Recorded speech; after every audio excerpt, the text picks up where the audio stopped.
there a warm-up? Do we ease into things? No small talk. We don't do small. You'd prefer to small talk. You want to jump right in. I hate small talk. It's my least favorite thing. Mm-hmm. I think it's because small talk is a way to cover discomfort. I would rather just start.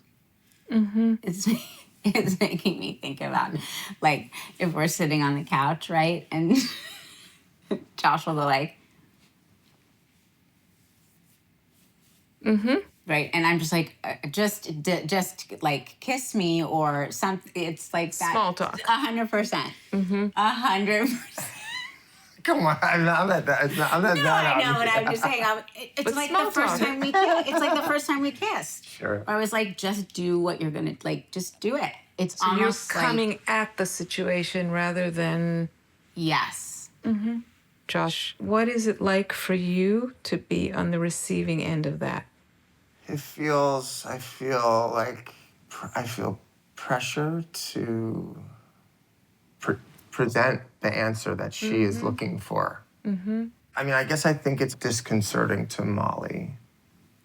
I don't know. Do you know what I mean? Mm-hmm. But you're going back to Molly. I'm asking you about your experience.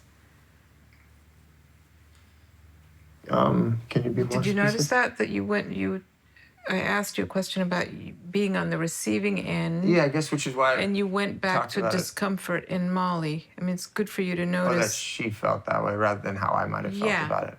Okay. Yeah, really important for you to notice that move. Yeah. Can I ask you, can you talk a little bit about your history?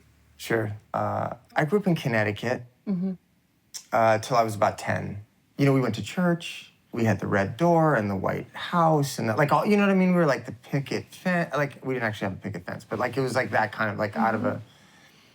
And my mom met somebody that she worked with, and they fell in love. At what point? I was 8, and the affair lasted for about 1.5 years, I think. My dad found out about it at some point and confronted her.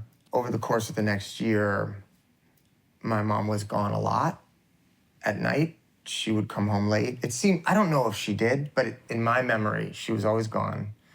We had this bay window in the front of the house and this big curtain that closed and then the carpet.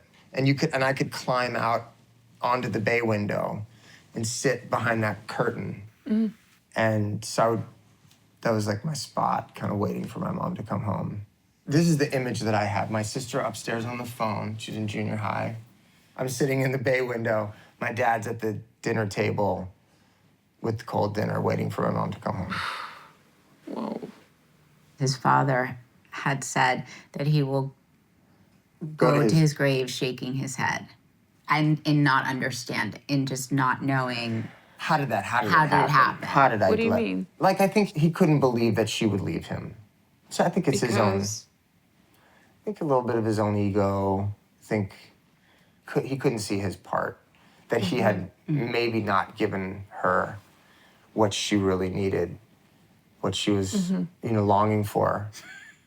What are you thinking? I mean, which of course is ironic because here Molly's asking for what she really needs, and I'm having a hard time potentially causing. But the two of you are living with that script in the background. Conflict leads to like the ultimate breakup, an abandonment. Yeah.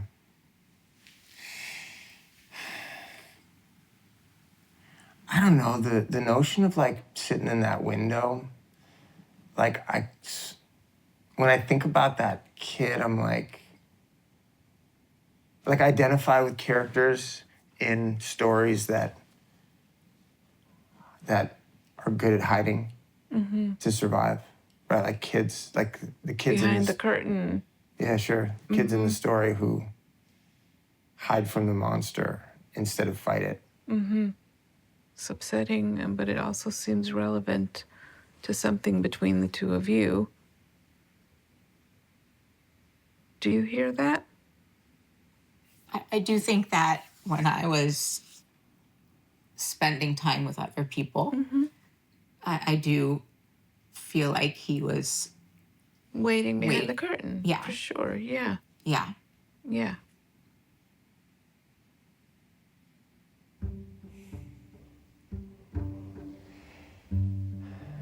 I could get her to do whatever I want. That's not what I want. What I want is for her to do whatever I want without me having to make it happen. To just, I want to get a glass of water before I ask, and it's there waiting.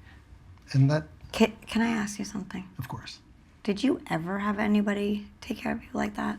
no. That sounds really maternal. That sounds like, a mother-infant bond. Yes, we have our moments with lovers where that can happen, but I don't know. That's just what occurred to me when you were saying it. That's a pretty profound thing to say. Really? Not a fairly obvious, distracting, insignificant? I'll go with profound. What is profound about that? How is that profound? The drawing that parallel? Is it? I mean, that's like I'm duh. sure if you open up one of these books, it's on the first fucking page. I'm just wondering if you're aware of how quickly you move to devaluation. Do you know that? I think that I don't care how quickly I move to devaluation. Whether you care about it or not, I just Am I want to am I first aware see that if you're sometimes aware I of move it. quickly to devaluation? Yes. But I'm also noticing how difficult it is to actually meet you. I notice even in the way I'm talking to you that it's very hard to get it right. Like when I try to say back to you what's going on, what I just heard, it's never right. And when you correct me, I can see why you're correcting me. I understand the nuance and where I missed the point. That's very frustrating for me. What Yes, I know how to want to think of it. hear is why is the moment where someone is not just right, why is that so devastating? That's I don't know that it's yours. devastating. I think it's You did it just then. Right. Devastating Right. is not quite the right word, and you're going to correct me for Right. devastating, and you can't Right. see that devastating Right. That's okay. might have it is simply not devastating. That is not a proper use of that word. In any of the word, I mean, unless you're being hyperbolic, and I don't know what the point of that would be. If the point was I clarity, wasn't being hyperbolic. I'm actually assuming that in some way. how about deeply inconvenient? No, I don't think it's inconvenient. I think there's a much more emotional underlying structure to this. Okay, how can we quickly determine whether that's true or not? You can ask yourself if you want to take something of what I'm saying to see if it's useful to you, or if you Okay. want to spar with me. If you don't want to spar with me, we don't have to discuss the accuracy. We just have to see if it's useful, what I'm saying, whether it's accurate or not. I don't know how to do that. I don't know that I've ever been devastated in any prior event when that occurred, including my birthday. I didn't feel devastated. You said disappointed. I was disappointed. Okay, I'm so not go with that. there. A breakthrough. Yeah.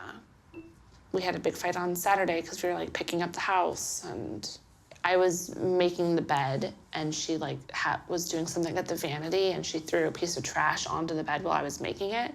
And like she didn't realize I was making the bed, even though I was right next to her. And like I was like, for real? She's like completely unaware of what's going on around her. Yeah. It's true. It's bonkers. I am like taking care of myself. I'm also taking care of Sarah. Like I'll normally make the coffee and like that like in that argument she said in a tone that somehow that just set me off. Because it sets me off in a very defensive way and I don't react well to it. You said last week that you would like to figure out a way to become less defensive. Yeah. I go down a rabbit hole with it. Like I start feeling like she's looking at me as if I'm a bad partner, and then I know that's what I'm saying. Like this is the problem. Wait. Yeah, and I mean that's She's looking at me as if I'm a bad partner. Keep Yeah. going. and while she's cleaning up, I'm just kicking at my feet and fucking around, and that that really sucks. Do you always go to the same place? I think so. So what is that place? How do you think you are in that moment? Who Sarah's viewing you like That she's fed up, that she's fed up with you because you're not what she wants me to be. like, what do you think that's what's in that for you? I mean, I think a lot of it stems from my ex-wife. How? I feel like I tried really hard to be a good partner. You tried what? I mean, I tried to be what she wanted me to be. Which is I mean, for her, it was a man. And I truly tried to do that. I tried everything I could for a long time. And like, you know, I used to have these kinds of fights with her. And I think it was like I'm trying so hard and you pick at me for small things when I'm trying to give you everything. when actually I'm making an enormous effort. Forget about these small things. I'm actually trying, I guess in the case of your wife, to be someone I can't be Yeah, or someone that negates me. yeah. I feel even more in love than before. It's true. I told them, again, this is worth it. So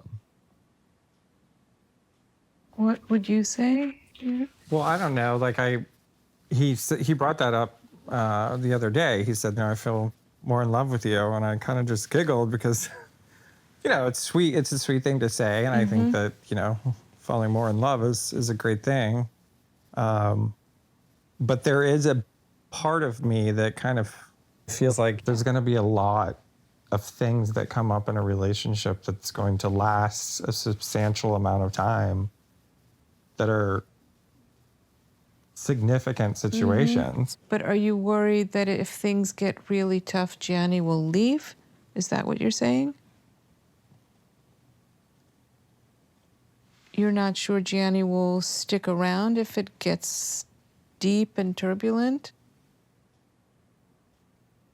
I guess I've just been through a lot more in relationships, and this is what he says to be his first real significant relationship.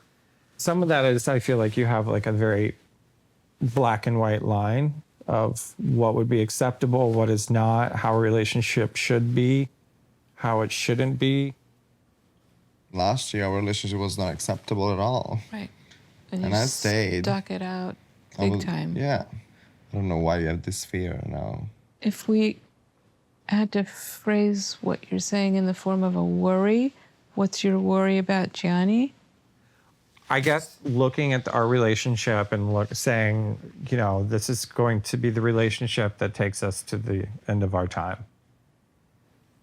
At the root of it, I need to feel like we've got each other's back. But are we talking about a very basic feeling of trust? I guess. Because it's not trust issues like he's having, like, oh, you're It's gonna. not like sleeping with someone Right. else. It's at the very core, like. There's no way to resolve this Right. question, but just a way to think about it is that trust gets built over time, and the capacity to trust is not only dependent on who you're with, it depends on your history, right? When you have like a lot of trauma in your history, trust is not an obvious thing at all. So it's going to come up when you're in a real relationship, it's going to come up again and again.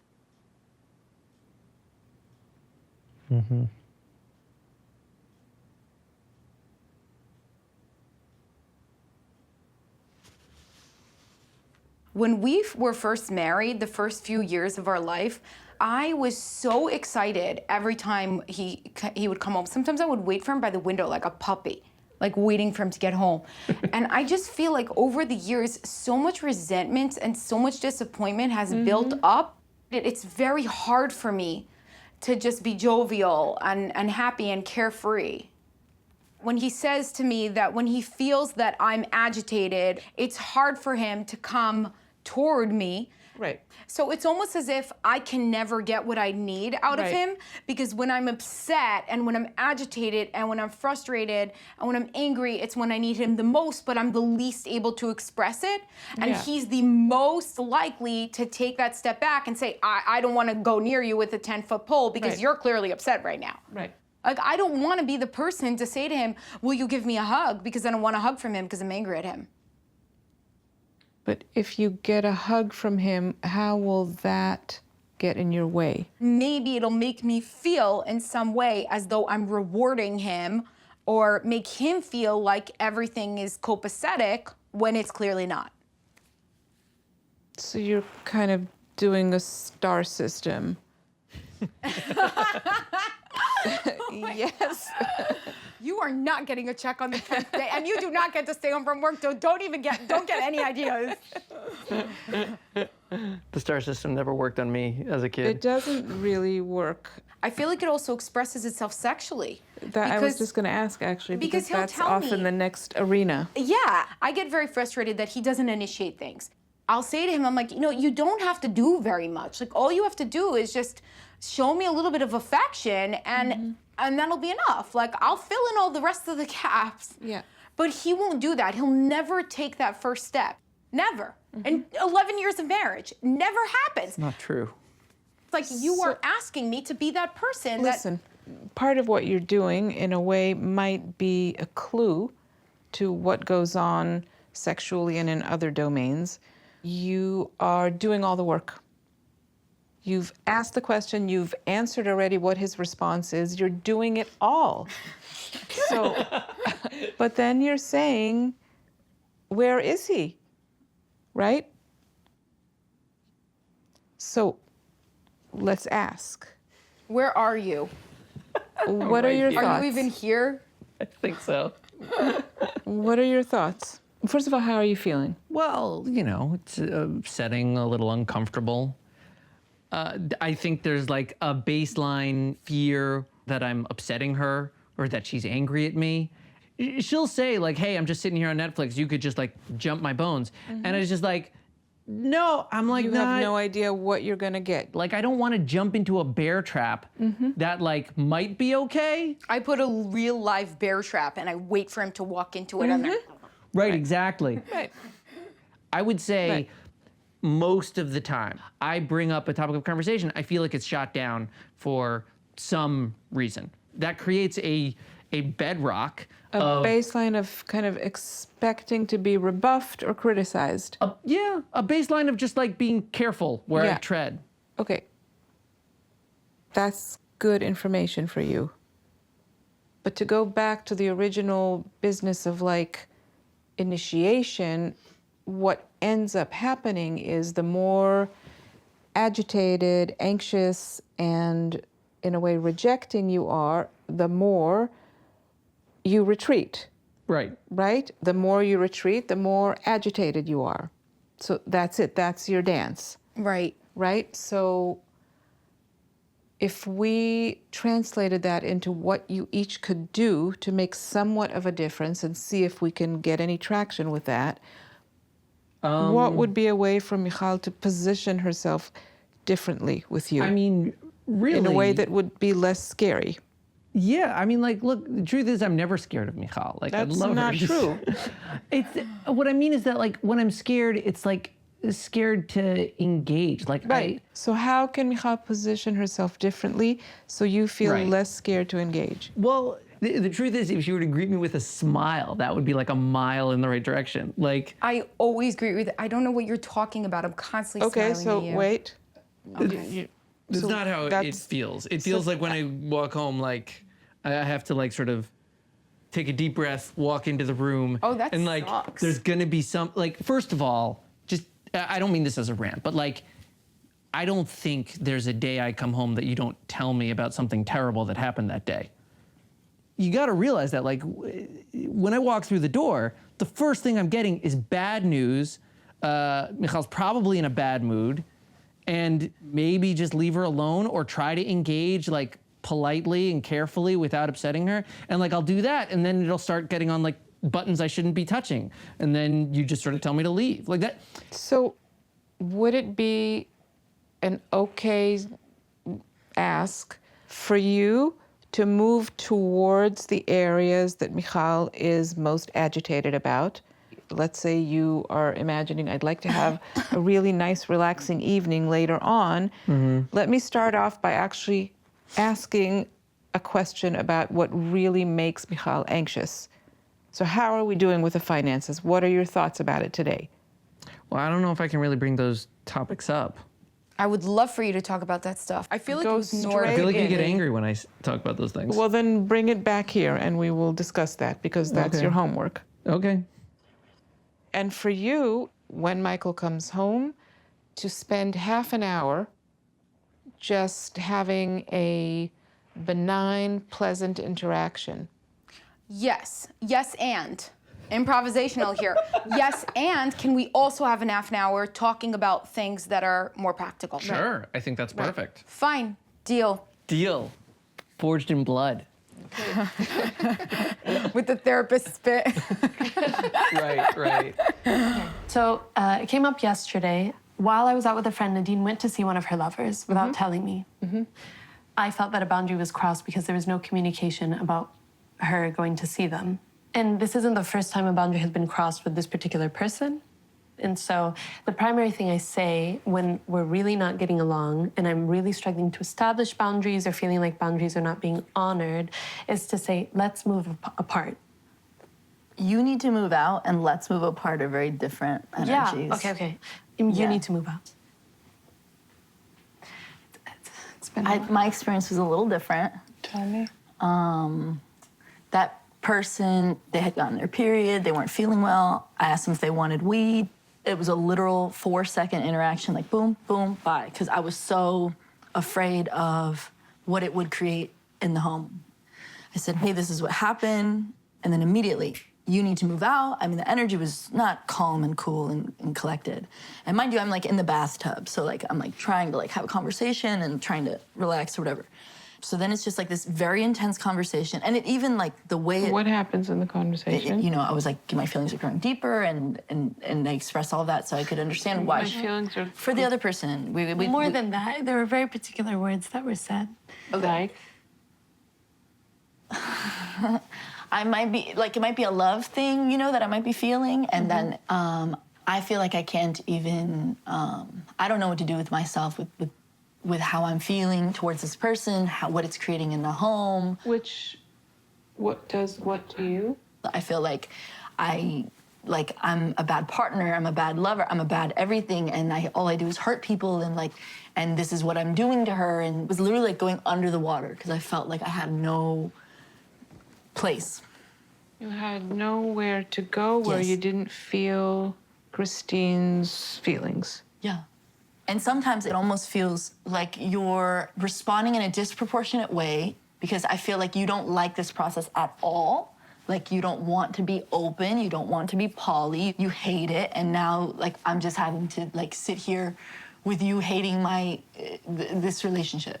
If I may. Sometimes I feel like I have to over-exaggerate my response to say, this is a boundary. We cannot keep pushing them. We cannot keep crossing them. I do not feel safe when that happens. And it's mostly based in fear and grief. I feel a devastating amount of grief. But Tell me about that. just in the sense of her having feelings for someone else. When you say, I'm not okay with open, that's no longer true. But I thought it would be more playful. I didn't think it would be as serious as it is, where we have committed relationships with other people. And whatever you have said, I say I might struggle with it, but I'm always like, okay, let's do it. I was 'cause also love you. concerned that if I were to do that, you'd be like, okay, well, you're not going to see them.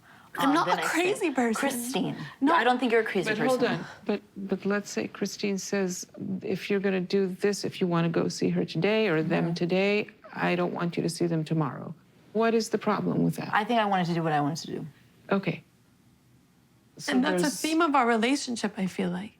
I want to feel like a priority, but sometimes I feel like I can't ask for anything. And even if you're violating our own agreements that we're making, you still do what you want. And I have to acquiesce constantly. Just like, whatever, what can I do? Oh, that's Nadine. She's just gonna do her thing. Can I Yeah, please go. ask you to pause for a second? You said a lot, meaningful stuff. First of all, how are you feeling just hearing it? I feel like when you tell me you want structure and predictability, I'm like, sweetheart, that is, not only has that not me, that has never been me. I've always been like very upfront about that. Like, I don't even know what I'm gonna do tomorrow. You know, it's just this kind of thing that I've noticed about myself. It moves a lot. And not, What was it like as a little person, as a young person? I don't know. You don't know because you don't I don't remember? really remember. And what I do remember, I was just really chaotic and unhappy. What was the chaos early on? So my parents divorced, they remarried, they each had 2 more kids at the same time when I was 10. That totally disrupted my, that upended many things. And so I felt like both of my families had a family, and I was not part of either of them. Yeah. Yeah. And that anytime something was wrong in one family, they would say, go to the other family. It seemed just like that. So kind of displaced, Yes. homeless. Oh, emotionally, just totally discarded. Yeah. Yeah.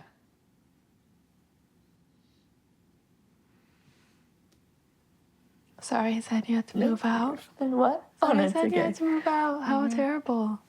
Yeah, I'm just like being your parent again. Yeah. And I feel like I can't escape. Oh, man. You can't escape. Feeling unwanted, feeling like, God damn, like if I feel a touch of like someone doesn't want me in this space, that'll just set me off. Not in like an explosive way, but just like I'll leave. I don't want to be there. Especially when I don't know what I'm doing. I do not know what I'm doing. I don't know. I feel like so many people are trying to be open and polyamorous and all these things, and I don't know how to navigate it. So I guess one question, what is motivating the two of you to be together? Okay. I love everything that she brings to my life. I mean, totally as if she took, like, as if I was like this, and then she gave me glasses, and I was like, I felt like I could see the world. And there's no one I'd rather talk to. There's no one I'd rather bounce ideas. Like, you know, it's just really rich and, like, deeply spiritual and connected. And, like, I feel that, like, deeply in every cell of my body. Like, there's no mistake about that. And I feel like she's supposed to be my life, or I want her to, at the very least, be my life in a long-term way. Mm-hmm. For me, it's more you ask for help a lot, and I give you a lot of help, but I get treated as though I don't help you with anything. I feel like I'm just seen as somebody who's lacking. Mm-hmm. Can I ask, how does this repeat in your family of origin situation? My household, my experience as a child, all the way up until my mom got sick, was that she was hardly ever there. You know, it wasn't like we sat at the dinner table and had dinner as a family. Mm-hmm. My mom rarely ever made it home at dinner time. Mm-hmm. So I think my parents, they existed in 2 totally different worlds. And for my dad, his world revolved around his friends and his family, and my mom's world revolved around her career. And my mother, I guess in a lot of ways, looked at him and was like, why don't you want more? And he, like me, was like, I'm happy. So what do I need more for? I'm already happy. Whereas my mom Was there more was ambitious. always another level to achieve. It sounds like you're describing like me and you for some odd reason. We married our parents. It's kind of scary a little bit. It is us. Literally. I kind of almost get lost thinking, are you talking about your mom or are you talking about me? I mean, the reality is my parents met when they were in their 20s. My dad became a carpenter. My mother initially was a teacher. She decided that career wasn't enough, decided to go to law school when she was pregnant with me. and then became an attorney, and then it became a partner, and then kept climbing, and then she died. So, like, I love my mother and gave her everything that I had to give her as her child. And it still resulted in her death and her absence from my life. I have 4 children. They will never know my mother. It wasn't more important to her to get well and be present than it was to work. And I watch you pick work as though your job gives 2 shits about what happens to you. That's the disconnect for me. I will never You're understand carrying so much sorrow. I'll never understand people who choose things that will never. Nobody remembers you for your work. My mom was a partner at the law firm. I could walk into that office right now, and even though my last name is on the wall and there's a plaque of my mom up there, I could walk in and nobody would know who I am. Knowing that my children. Can I say something? So, Sean, in addition to these thoughts about what's important in life, I think what you're also telling Erica is that you are full of sorrow from what happened, from the remains of how your mom lived. How are you listening to that? Well, it makes me upset for him. But on the flip side, I don't know how to qualify, I guess, personal success. With work, it's easy. It's on a piece of paper. It's on a paycheck. I just don't know how to attach it to the family dynamic, I guess. You know, there's something interesting that happens psychologically with people. People tend to repeat their histories, right?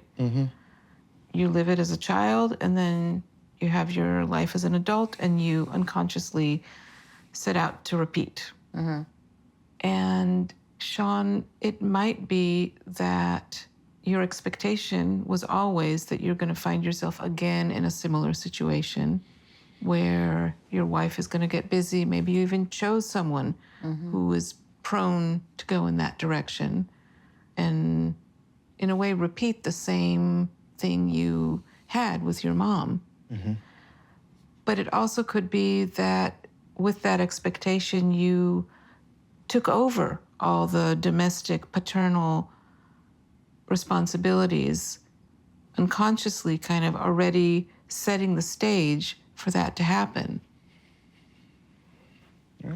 You might need to kind of take an angle against just repetition and try to break the cycle.